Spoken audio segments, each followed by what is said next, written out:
Le soleil d'hiver projetait une lumière pâle sur les murs anciens de l'hôpital Sainte-Claire, un établissement réputé du centre de Lyon.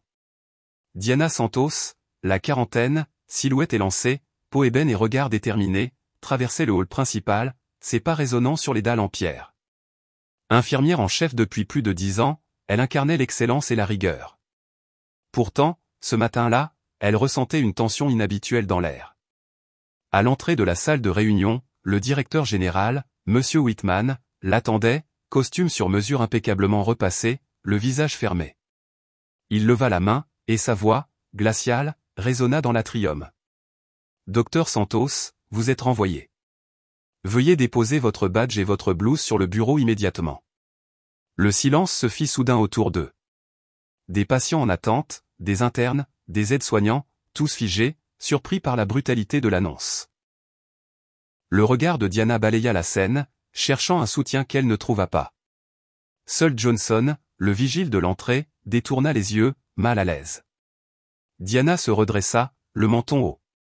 Elle retira lentement sa blouse immaculée, la posa sur le bureau en bois massif, puis y déposa son badge d'accès. Ses mains étaient stables, son expression maîtrisée, malgré la honte qu'elle sentait peser sur ses épaules. « Vous ne pouvez pas me renvoyer pour avoir sauvé un patient, Monsieur Whitman, dit-elle calmement. Le directeur haussa un sourcil, feignant l'étonnement. « Un patient ? Vous avez violé le protocole en prodiguant des soins sans autorisation, en utilisant des ressources pour un inconnu, un homme sans papier, sans couverture sociale. » Ces mots claquaient comme des coups de fouet. Diana sentit la rage monter en elle, mais elle la contint.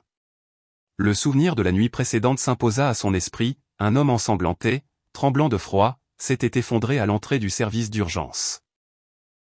Ses vêtements déchirés, son visage masqué par la boue, il semblait sorti d'un autre monde. Diana n'avait pas hésité, elle avait lancé un appel aux médecins de garde, amorcé les soins d'urgence, ignorant les protestations de Patricia, la réceptionniste obsédée par les règles. « Il était en train de mourir, dit-elle avec force. Je n'ai fait que mon devoir. » Whitman secoua la tête, ses lèvres minces retroussées en un rictus méprisant. « Votre devoir ? Vous avez soigné un clochard. Vous avez compromis la réputation de cet établissement. Ici, nous ne sommes pas un centre de charité. » Le hall, à présent silencieux, vibrait d'une tension électrique. Diana ramassa son sac et marcha droit devant elle, dignité intacte, alors même que 2 agents de sécurité l'escortaient jusqu'aux portes vitrées. Elle quitta l'hôpital sous les regards mêlés de compassion et de curiosité. La rumeur se propageait déjà, Diana Santos, l'infirmière exemplaire, venait d'être humiliée publiquement pour avoir bravé les règles. Mais dans les tréfonds de son cœur, Diana refusait de se laisser abattre. Elle savait qu'elle avait agi pour sauver une vie, et rien ni personne ne pourrait lui enlever cette certitude. Le quartier de la Croix-Rousse, avec ses immeubles aux façades colorées, offrait un contraste saisissant avec l'atmosphère pesante qui entourait Diana. De retour chez elle, elle s'installa dans sa modeste cuisine, la main tremblante sur une tasse de thé encore fumante. Les mots de Whitman tournaient en boucle dans son esprit, comme un poison. Mais elle savait que la vérité finirait par émerger. Son téléphone vibra, affichant 3 appels manqués d'un numéro inconnu. Au 4e appel, elle répondit, la voix encore rauque d'émotion. « Docteur Diana Santos ? Ici Maître Thomas Reynard, avocat chez Reynard et Associés. Nous devons vous parler d'urgence au sujet du patient que vous avez soigné hier soir. » Elle retint son souffle, surprise par la solennité de la voix. Un avocat ? Elle pensa immédiatement à un procès, une plainte peut-être, mais l'homme la rassura rapidement. « Ne vous inquiétez pas, docteur Santos. Ce n'est pas une accusation. Au contraire, votre geste a eu des conséquences inattendues et, disons-le, très importantes. Pouvez-vous me rejoindre au café des Jacobins dans 1 heure ? » 1 heure plus tard, Diana franchissait les portes de l'établissement, le cœur battant. Les conversations feutrées, le tintement des cuillères sur les soucoupes, tout semblait irréel à ses oreilles. Reynard, un homme noir élégant en costume gris, la salua d'un signe de tête, ses yeux pétillants d'intelligence. « Docteur Santos, merci d'être venu. L'homme que vous avez soigné hier soir n'était pas un sans-abri, loin de là. » Il sortit une tablette de cuir et, d'un geste précis, afficha une photo professionnelle. Diana reconnut aussitôt le visage qu'elle avait nettoyé de la boue et du sang, la nuit dernière. Mais cette fois, l'homme portait un costume 3 pièces, un sourire assuré sur ses lèvres. Vincent Montenegro, PDG de Montenegro Santé, l'une des plus importantes entreprises médicales en France, expliqua Reynard. Hier soir, il a eu un accident en montagne, seul, sans garde du corps, comme il aime le faire de temps à autre pour se ressourcer. Il a tenté de rallier le premier hôpital qu'il a trouvé, et il est tombé sur vous. Diana se sentit défaillir. Elle n'arrivait pas à croire que l'homme qu'elle avait pris pour un vagabond était en réalité un des hommes les plus influents de l'industrie de la santé. Il m'a demandé de vous dire que votre geste ne restera pas sans suite. Il a été témoin de la manière dont vous avez agi. Il sait aussi comment le directeur Whitman vous a traité ensuite, ajouta Reynard. Montenegro n'est pas seulement reconnaissant, il est déterminé à rétablir la vérité. Diana sentit une vague de soulagement la traverser. Pour la première fois depuis son licenciement, elle entrevoyait une lueur d'espoir. Mais au fond d'elle, elle savait que la partie ne faisait que commencer. Pendant ce temps, dans les bureaux luxueux de Montenegro Santé, une réunion de crise se préparait.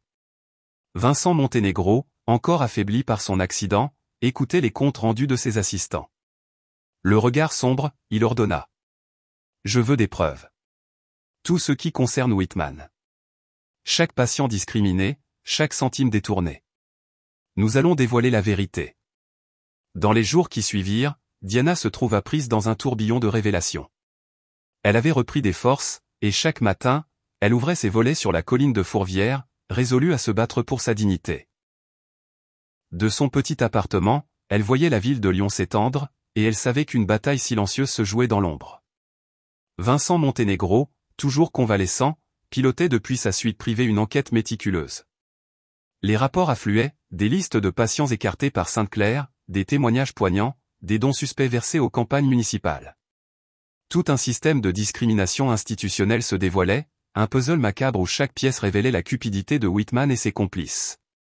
Pendant ce temps, Diana recevait des messages malveillants de certains anciens collègues. Patricia, la réceptionniste, postait sur les réseaux sociaux des attaques voilées, les règles existent pour une raison. Diana préférait l'ignorer, mais le soutien inattendu de certains la touchait profondément. Johnson, le vigile, lui envoya un enregistrement des caméras de sécurité, la voix de Whitman, cynique, arrogante, résonnait clairement. Cette noire arrogante. Il fallait une raison pour l'évincer. Elle a sauvé un clochard? Parfait.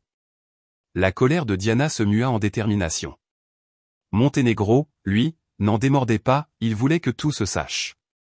Ses avocats rassemblaient les preuves, ses enquêteurs recoupaient les témoignages. Leur découverte était explosive, 89% des patients noirs ou issus de l'immigration étaient systématiquement refusés s'ils n'avaient pas d'assurance premium. Les chiffres, implacables, traçaient la carte d'une discrimination institutionnalisée. Whitman, de son côté, continuait de fanfaronner. Lors d'un dîner de gala à l'hôtel Carlton, il levait son verre, inconscient de l'étau qui se refermait sur lui. L'hôpital Sainte-Claire n'a jamais été aussi rentable. Nous avons éliminé les éléments indésirables. Déclarait-il avec un sourire carnassier. Mais il ignorait que l'un des serveurs de la soirée portait une minuscule caméra dissimulée dans son bouton de manchette. Chaque mot, chaque toast était transmis en direct à l'équipe de Montenegro et à un journaliste du quotidien, Le Monde. L'onde de choc n'allait pas tarder à éclater. Diana, elle, continuait de marcher la tête haute, malgré les rumeurs et les regards en coin. Dans un silence tendu, elle préparait sa contre-attaque, soutenue par la vérité et par un allié inattendu, un homme qu'elle avait sauvé sans connaître son identité, et qui désormais s'apprêtait à tout bouleverser. Le grand soir arriva plus tôt que Diana ne l'avait imaginé. La salle de réception du Metropolitan Hotel, illuminée par des lustres étincelants et décorée d'orchidées blanches, accueillait l'élite de la ville pour un gala de bienfaisance. Whitman, sûr de lui, s'y pavanait, saluant banquier, élu et journaliste avec un sourire de conquérant. Au moment où il leva son verre pour remercier ses sponsors, les écrans géants diffusant habituellement les succès de l'hôpital s'éteignirent un instant. Puis, dans un silence soudain, les images apparurent, les enregistrements des caméras de Sainte-Claire, la voix de Whitman résonnant avec violence. Cette noire arrogante. Il fallait s'en débarrasser. Les invités se tournèrent vers lui, stupéfaits, alors que la vidéo montrait les dossiers falsifiés, les discriminations, les dons politiques douteux. Puis, la voix de Vincent Montenegro emplit la salle. Je m'appelle Vincent Montenegro. Le 15 du mois dernier, j'ai été refusé par la réception de l'hôpital Sainte-Claire après un grave accident. Sans l'intervention du docteur Diana Santos, je ne serais pas ici pour en témoigner. Whitman, blême, tenta de quitter la salle, mais des agents fédéraux l'attendaient déjà aux portes. Le commissaire Lefebvre, un homme grand au regard perçant, s'avança. Thomas Whitman, vous êtes en état d'arrestation pour discrimination institutionnelle, fraude et détournement de fonds publics. Au fond de la salle, Diana fit son entrée. Elle portait un tailleur bleu nuit, ses cheveux relevés avec soin. À ses côtés, Monténégro et une équipe d'avocats la soutenaient. Whitman, furieux, la dévisagea. « Vous avez tout manigancé, Diana. » cracha-t-il. « Non, répliqua-t-elle avec un calme glacial. Vous seul avez manigancé tout cela. Moi, j'ai seulement eu le courage de dire la vérité. » Le lendemain, les gros titres des journaux résonnaient de la chute de Whitman et de l'effondrement de l'hôpital qu'il dirigeait. Mais pour Diana, la véritable victoire résidait ailleurs.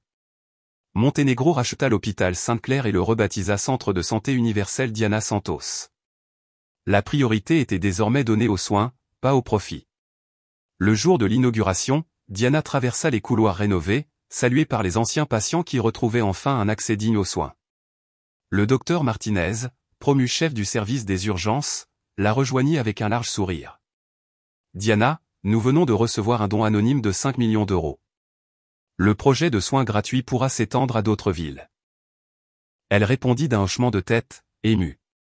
Dans la salle d'attente, Maria Gonzalez, l'ancienne infirmière licenciée pour ses origines, accueillait les patients avec un sourire bienveillant. Quant à Whitman, il purgeait désormais une longue peine de prison, isolé et sans influence. Un matin, Johnson, devenu chef de la sécurité du centre, lui remit une invitation, l'inauguration du centre de santé Diana Santos. « Vous auriez pu faire partie de ce projet, dit-il en s'éloignant. Vous avez choisi la haine.